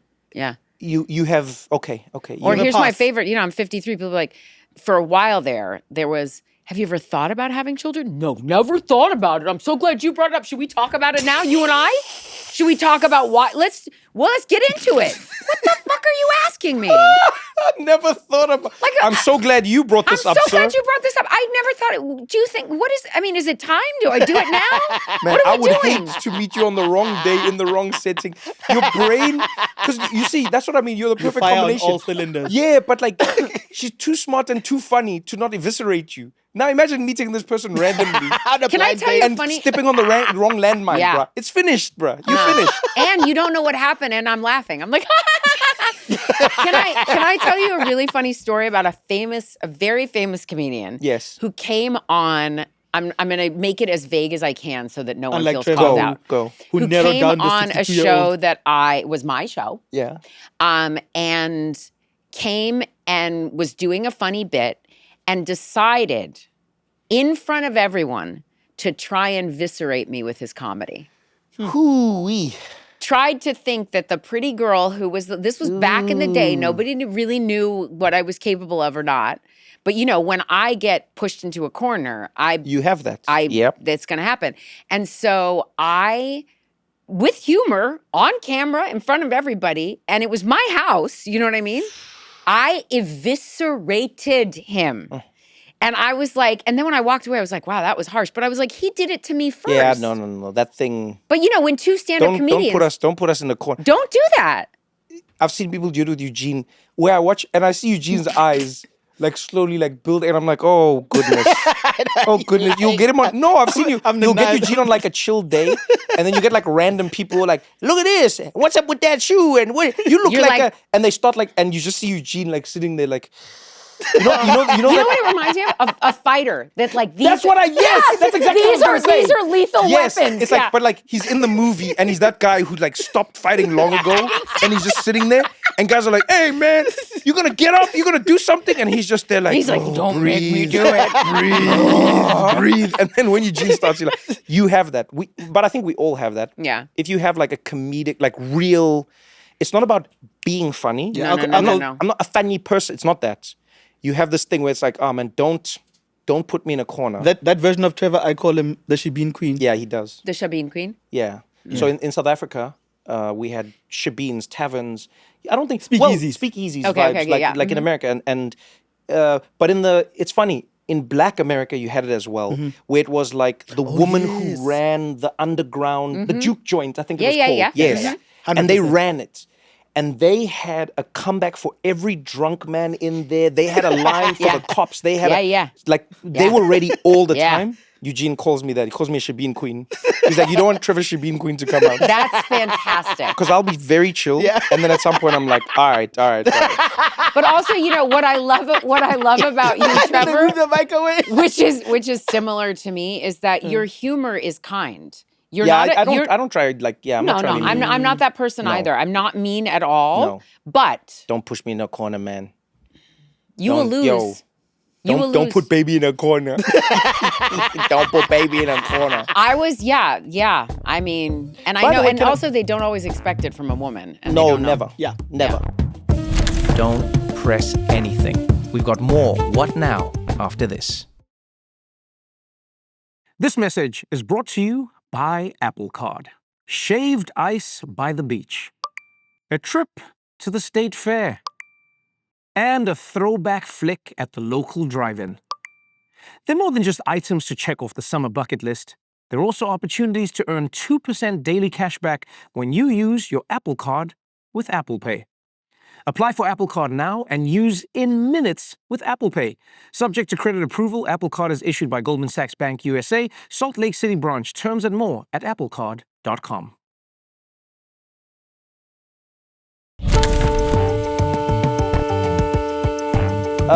Girlfriends. Yeah. Why didn't Girlfriends get the mainstream acclaim it deserved? I was You think of the time period. Think of what was happening then. So it was 90s, and it was very segregated television at the time. Was it really? Oh, yeah. So I'll give you my perspective just so you understand why I'm so confused by this.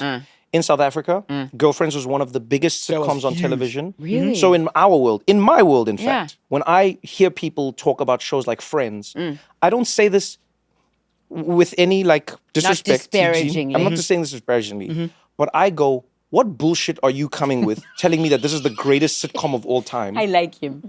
It means no disrespect. Yeah, but No, I grew up where Yes. Friends and Girlfriends. and Girlfriends and all of these came on around a similar time. Yeah. So I was watching them back to back. Granted, I was much Like younger, with- but still. on Yeah, the now same television level. just- it came and back to and, back, yeah. and we didn't have the hierarchy that American TV had. Yes. So Family Matters and Full House were all, like, let's go, baby. Back to back. That's so same interesting. channel. Really? Yeah. So Yeah. there was no like, there was no That's so indicator. interesting. It's just a mixed bag of Yeah. similar. And so there was no sitcoms. indicator that Yeah. one should be perceived in a way differently to the other. So Yeah. for me, I remember watching Girlfriends going, the comedy, Yeah. the situation, The timing. the elements of the story, what is being defined here, that to me was revolutionary.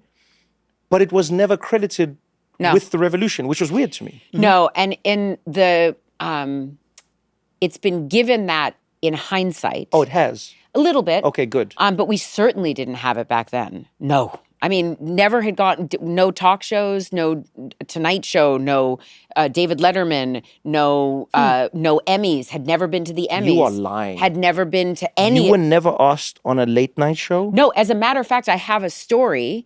It was Jay Leno, and I had girlfriends, and the comment was, "We love Tracee. Call us when she gets something." And While on Girlfriends. Oh yeah, and I was like, I remember thinking, get what? Like, what else do you have to get? I don't know. And it just was not, we love her, but it was not considered. And the other thing was, I remember specifically, the show Monk. Do you remember that Yeah, of show course. with Yeah, Tony yeah, Shalhoub? yeah.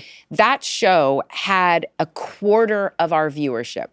A quarter of our viewership. And I remember seeing him on the show, and I was so confused. And I was like, I don't understand. Is it viewership? And the only thing you can boil it down to, you're like, is it just racism? Like, I'm not sure how do you categorize it? Like, I don't know what it is. Never went to the Emmys. The first time I went to the Emmys was on Blackish.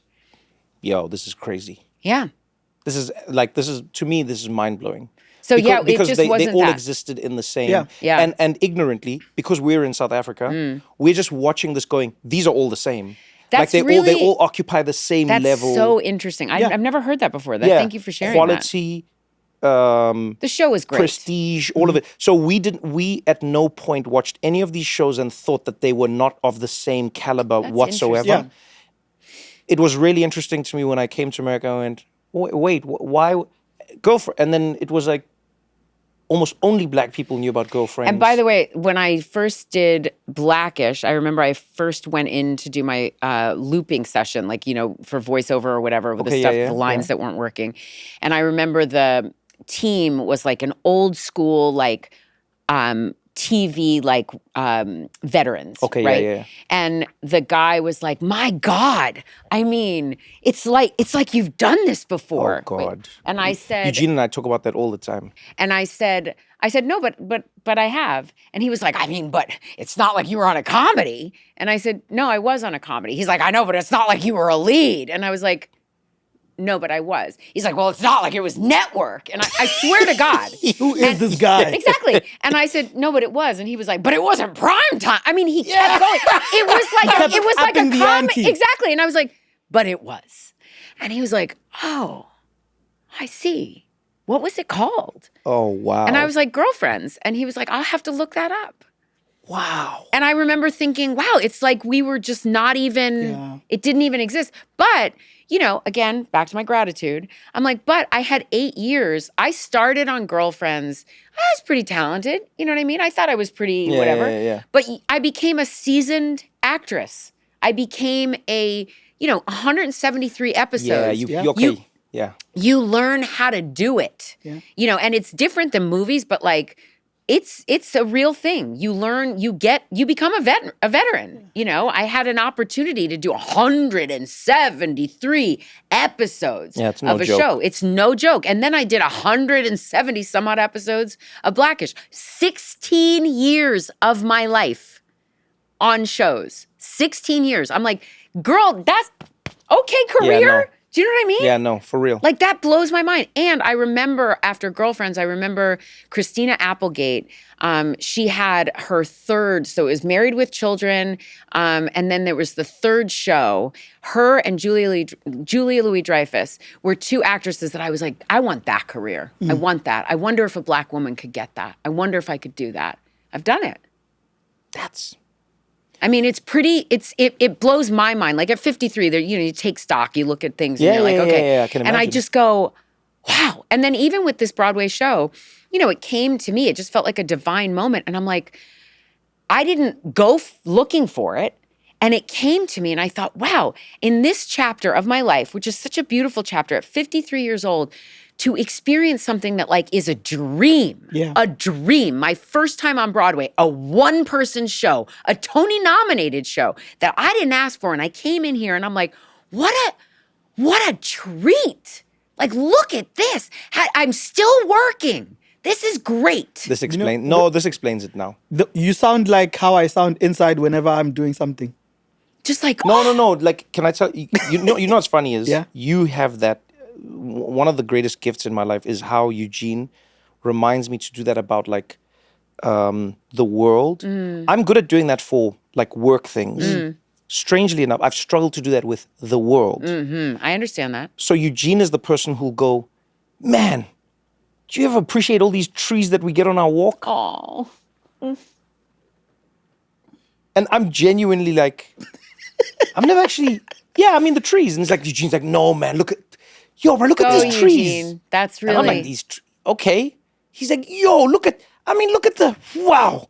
Look at that river there. I can't believe that river just flows like this. I am very much that person. Yeah, so, but you have, I would argue, this super combination of us. Because I can do it with like work things. I always appreciate. He sees around the corner very quickly. I have to remind him on the work things. And then he has to remind me on the life things.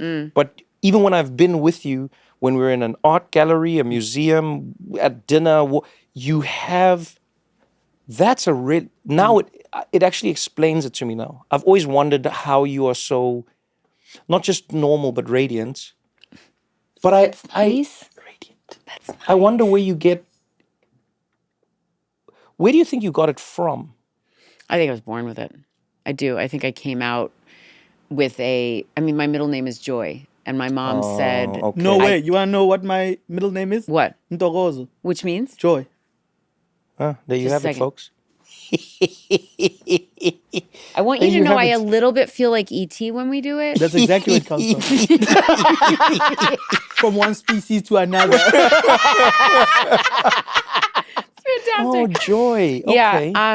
But I don't know. I mean, I also know that for me, the capacity I have for joy is Yeah. matched on the spectrum with the capacity I have for darkness. Oh, interesting. I Say more. just that full spectrum of who I am. Yeah. But the truth is my genuine temperament is joy. That Okay, is that's your. it's my the way I default. Think, the way I natural think of it tempo. is like I Yeah. always think of like people like coins when we're spinning. There are two ways the coin can spin. It can be spinning almost silently and balanced, and then it can be spinning but like in a wobbly. And I go like, you want to be your ideal spin, but there's also the other side of your spin, which is like it's still going, but it's like Yeah. and Yeah. okay, I hear what you're saying. So your default. Yeah, my default is joy. I ran at a pace of anxiety for many, many years of my life. And I don't anymore. I mean, When did it stop and what changed it? I've said this to him the other day. about you or about him? About myself, yeah. Yeah, you've settled? Yeah, there was How a time. old are you? 45 this year. Yeah. Wait, Yeah, what changed? 100%. All the work I've done. Yeah, but something must have changed. Like what? I want to dig and understand this because I think it's valuable, selfishly to me, but to anyone else is like, what clicks? Some people won't hit that until 70. Some people don't hit that until their deathbed. Some people never hit it. So my question is, what changed? Because you had, like you just said, 8 years on a primetime show, 8 years on another. I was like, terrified massive and show. anxious through Girlfriends. Okay. Not comfortable in my skin. Yeah. I've done a lot of work that has felt like chewing on ground glass in the attempt to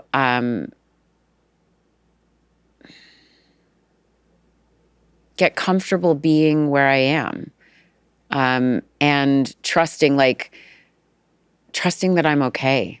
And that has been hard earned. And it's a daily reprieve, Yeah. And then Blackish, I started to settle. I think I became a woman during Girlfriends, but I didn't have time to integrate who I had become. And then I spent years, thinking the pearly gates of Hollywood were going to open, and they didn't, and having to self-generate my own sense of creativity Okay. and ambition and make my own way.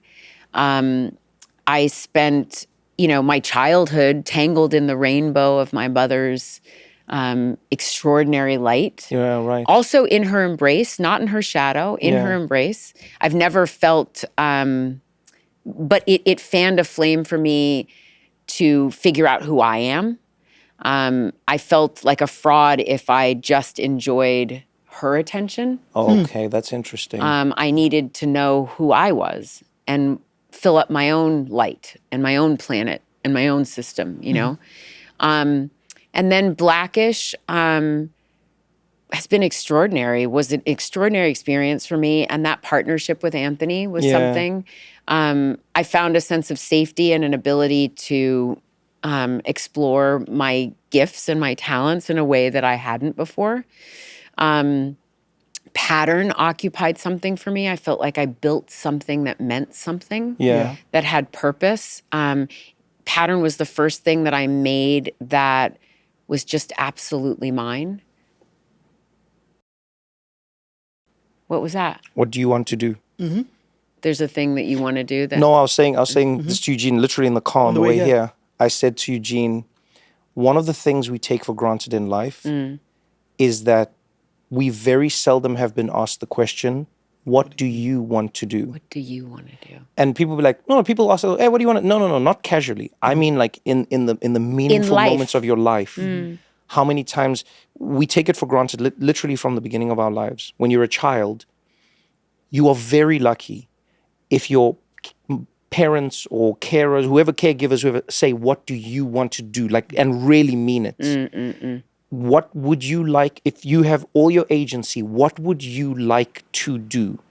and then facilitate it, not a platitude. And then you look at it like when you're older, what would you, and then you become an adult. Your work doesn't ask you what would you like to do. No. The things you do in life don't ask you what would you like to do. And it's interesting, as you keep moving through life, when you stumble upon it, you go, oh, this is the first time it was what I wanted to do. Not where I was pulled, not what I was offered, not what I'm good at. No. Yeah. Yeah, what do you talent can be a want trap. to do? Talent can be a trap. Yeah, absolutely. Damn, That's really true. interesting. Yeah, then people assume Yeah. that just because you have it, you must use it. Then they give you what they think is good for you. And then you start feeling ungrateful for not taking what they think is good for you. It is, especially, I think, I don't know if it's the same as a man, as a African man, but as a woman, to not take what you're offered. Same. And as a Black woman is like, woof, is it takes a lot to learn how to do that. It's the same. Yeah, Same. I mean, I think it's layered for us because it's like, one, you've got the color side of things. So remember, in South Africa, we saw the first generation Yes, of you non-white TV or public anythings, right? Wow. Comedy wasn't legal in the country before 1994. So there wasn't even like a comedian that you could like look up to. That As a wasn't a kid. concept as a child. So that's why the American TV we saw was so formative, because it was like, oh, that's a thing. And then people laugh That's and profound.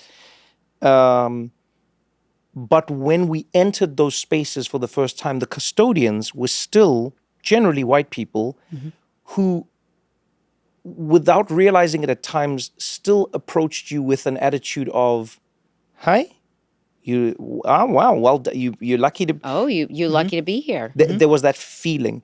And so I think that still has, and then, I mean, I know for us sharing this, like coming from very modest backgrounds, there's also that element where it's like, you should be grateful for everything, even if you do not wish for it to be. Oh, yeah. So, I mean, the politics of gratitude are intense as a Yeah. Black person. Intense. So you just have to be, have to. But then what people don't realize is gratitude isn't gratitude when it's forced. No. Yeah. It's very different. Then than that's genuine. acknowledgement. Compliance. Yeah. That's acknowledgement. I can acknowledge what I have. To be grateful for it is different. Yeah, it's very different. So people will say like, I'm grateful for everything. You must work. No, I get that. But then I genuinely believe sometimes you're just acknowledging that you have it. Being grateful for it is the difference. It's like, it's the difference between eating something and being full and tasting and savoring something going, to be in the actual that to me is enjoyment of it. gratitude, is Yeah. to go, wow, what a delicious, I'm sorry, where's this from? You know, it's like, it's that You feeling. just said the word compliance, which is really interesting in that context. Gratitude, as I think that's in the politics of gratitude, is there's a sense of compliance. It's like it is a way to be deferential and to say, yes, I'm grateful for what you've given me, as opposed to this sense of being of this is what is mine. Yes, yeah. This is what I'm worth. This is me as a human being. You can, whatever you're doing out there. Yeah. But this is, and I think that is what shifted for me, a sense of belonging to myself, a sense of belonging to myself, and also to my humanity, which I think is something that I've grown into and discovered. And having a sense of that for myself has allowed me, not every moment, I mean, you know, I'm human, but it really has allowed me to be inside my life in a different way that I'm deeply grateful for. Yeah. See, that's beautiful. That's where it is. That to me is Tracee Now your Ellis friendship Ross. makes sense to me. These two? You too. Yeah, these two. It makes so much sense. Yeah. It's so I mean, it's so funny. I complimentary. mean, Trevor, I know, I think you know this. I don't know. But like, I don't, you know, I've gone to your house for dinner. Yeah. And like, that's not something I do. Like, I'm not, I don't have people over. yeah, no, you know what I He mean? will tell you this. Yeah. And Even like, you saying you've been to my house for dinner is like some people who know me will be like, what? she's been But that, by the way, if you same ca- thing with me. The people that have been to my house for dinner, I'm like, people are like, oh, so-and-so, maybe I can come over. I was like, no. Maybe I can join dinner. No, I don't think so. no. I'm so, like, I just don't, I don't do that. And there are certain people that you go, oh, that feels safe. That'll be good. This is a real person. Like, it's always your same friends. Yeah. And by the way, the guy, like, we share now Yes. makes the food, So, and those are things that, like, I don't take for granted in this industry that we're in. There's a lot of stuff. There's a lot of bells and whistles. There's a lot of fun. It's nice. It's fun. I love to enjoy it and all that kind of stuff. But then there's something different, and I'm grateful for those touchstones that do exist that you see. We see each other at events. You're like, I know him. That's a good one. But the business is funny. Yes. And it will take what it can from you. I think life is like that. The business is an amplified version of it. Yeah. But I think life is like that. That's true. And in life, I'll often say this. Like now I'll be asked to like talk to high school kids or whatever, go and do these things. I always feel I'm like, what am I doing? Because I still feel like a high school kid. But keep that forever. But genuinely, one of the only pieces of advice I'll give them is something I wish I had when I was younger, and that is, I go, choose your friends by how they make you feel. Oh, yes, Trevor. That's like the big one. Trevor, you want to do it? No, that's his thing. Okay. Yeah, there was a rock, paper, scissors. No, like choose your But friends. it's true. Yeah, but and by the way, this is also what I say about dating. Yeah. I always say to people, when you leave that date, ask yourself how you feel. Yeah, even when you're on it. Ask yourself how you feel. Not what you're doing, not what he looks like. No. How do you feel? Did you feel small? Did you feel like yourself? Exactly. Did you feel like all those things? Because people forget to ask themselves those questions and they don't check in. Yeah. And then you're like in a relationship and you're like, yeah, well, how did he make you feel on the first date? Yeah. The thing I say to people is you should never take for granted that every part of you is you, right? I've always, I shouldn't have, but I've fought with a few like gurus and monks who I have, man. He just said I fought with. Maybe that's what's I have, going man. down. I have. I have. I'm dead. You know me, bro. You know me too well. Like, because if there's something I don't agree with or I don't understand or I think it could be like clarified, I'll say it. And there's like a few gurus and monks who'll be like, there's one who was like, he was like, you are not nervous. That is not a part of you. Nerves is an external. I'm gonna throw something. Then I was like, yo, man. I was like, yo, I don't agree with you. I was like, no, you are nervous. Yeah. All of these things are a part of you. The difference is there's a state that you are most not comfortable, but you're sort of vibrating at your best frequency. I call it my favorite part of me. Yeah, that's the best way to put it. Your favorite part of you. And so when I think about my life, Outside Eugene? yeah, you're going, who are the people in my life who in some way, shape, or form remind me of that person? So even when I'm not them, they sort of go like, hey, where are you? Then you're like, oh yeah. Okay, that's a nice thank you, without judging you, without pushing you, without pressuring you. And there's even like work that you will do or activities that you will do that will remind you of like that part of you. that part of you.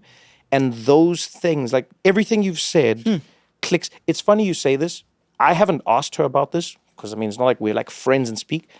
But from the few conversations I've had with Rihanna, she had like that, like, and I don't say this in a familiar way, honestly, but she just like she's real. She may have always had it, but man, you cannot deny that Fenty, like, it just because what it does is it's exactly what you said about pattern. Depending on who you are in life, depending on where you are in life, you may feel like you are always in a position where you are waiting on. Yes. So you're waiting for a train to stop and pick you up. You're waiting for the bus to stop and pick you up. You're always waiting for the thing. You're always on the platform. And then if you're lucky enough, you get to build your own station and you're the one now. You're the conductor. You're the driving. conductor. Yeah. You know what's interesting You know what I mean? about Rihanna? I really enjoy her. Not necessarily personally, but but I remember when she did the halftime show, I saw something I'd never That's seen. what I'm saying. Yes. Fucking amazing. Yeah, that's what I mean. She was like, we had never seen it. No. A black woman who, at the height that she's at No. and who she is, No. do it in this way of like, I'm not giving you guys all of me. I'm going to give you what I want to give you. And I'm doing this. It was, I don't even know how to describe it. Here's what it felt like to me. It felt like Rihanna was saying, I'm happy to be here, but you are also happy to have me here. Yes. So the And I halftime know show is not me coming to peddle my wares. It's not me coming to... So beautiful. It's a showcase. And I'm enjoying this showcase. And And I'm thank having you. fun. Yeah. And I'm like hitting my little... You know what I mean? It's like... Yes. And she had... You're not wrong. It wasn't it was like a... so beautiful. Please go out and buy my records. No. And this is why you should I have love me as a something. performer. Yeah, this is why you should. There was none of it. No, she was like, And yes. then she whipped open that Fenty mirror, and I was Come like, on, "Girl, man. it was Come on. It was so beautiful. Yeah. Watching her is so beautiful in a way that we don't talk about it enough. No, but it really I is. really, it's really beautiful, Yeah. and it teaches us something. You can even- when we see it. You can even see it in her interviews. Look at her interviews before she has Fenty and people are asking her about when the new music is coming out. Look at how she responds, and then look at her interviews when Now. Fenty's come out and they ask her where's the new music. Previously, she would have like a slightly like apologetic, like, yeah, I'm working on it and we're trying to find, the album and in we're getting her the, body. and then after Fenty, people ask her, yo, the music. She's like, yo, bruh, relax with that question. The music will come when it comes. She's just got like a, not an swag. asshole, but she's like, no, man, why are you doing this? The music will come when it comes. The same way we can't ask Sade, when's the music coming out? If Sade comes back, she comes back. If she doesn't, she doesn't. But it's something I wish for everyone in life, in any part of your life, I agree. is just the ability, you said be- it articulately, to feel like you belong in yourself. That's it. You see it in her, and it's beautiful. I Yeah, really no, love 1000%. Yeah, I really. That Super Bowl moment was something very special for everybody, No, man. But Tracee, especially from a black woman. This is lovely. This is you. This You is are lovely. Oh, come on, one more. Deep. Also, when he does it, he goes, yeah. it's really good. Channeling all the energy. Oh, is that what you're doing? He like focuses it. Do you have a show tonight? I do. Yeah, I have a show tonight. I want to let you. What's your pre-show routine? I don't want to like. What's your? I like to be there an hour and a half before we open the doors because I'm in the audience for the door opening. And I do vocal exercises. What do you do? Lip trills? I do trills. Do you I do the hums. hums? I do. Do you do the blowing No. straw? No. Nope. Okay. I do ha-ha-has. I had 2 weeks, about 10 days, where I was sick as a dog. You're lying in the middle of the run. And I had to keep going. No. Let me tell you something. No understudy. No, it's just me. No. First of all, I could have come on and I could have done it. you as could Tracee. have, by the I way. could have come and done No one Tracee. would have known. could have come and done I would have been Tracee. like, you guys haven't seen me in person. You don't know. That's what I look like. I look like Trevor Noah. I do. But I will tell you, it's fascinating what your body can do when it's sick. You can still do it. Yeah. But what is crazy is the show I did with a fever. It felt like a fever dream. Yeah, you have no memory of it. I was like, wow. But my body knows what it's doing. It's done the show enough. Yeah. It does it. And it was still a great show, but boy, did it feel fucking wonky. I No, was like, yeah. And then for a minute there, I couldn't hear out of my right ear. And thank God I didn't have anything contagious. I had no, I tested for everything. Yeah, so I yeah, was yeah. sure that I wasn't like spreading it around to everybody. And then there was that one show that I was just like, You just hit like the. you know what it was that made me feel like I was so out of it? That night I hadn't slept. I couldn't sleep. And I'm a sleeper. So if I get my sleep, then I can do all these things and I can really be present. You got to sleep, right? Gotta sleep. Got to sleep. Gotta sleep. And my Professional sleep. sleeper. Yeah, and my Got to sleep sleep etiquette yourself. is like no Got joke. to sleep. I don't fuck around with my This guy sleep. loves Now you have good sleep etiquette. I just focus on my sleep, but your etiquette is I impeccable. do. I have very good You sleep have- Sleep etiquette. etiquette. Yeah, she does. Yes, I Yeah, do. yeah. The wind down. Yes. The, Tracee's like- a GA when it comes to this. No, otherwise, There's a wind down.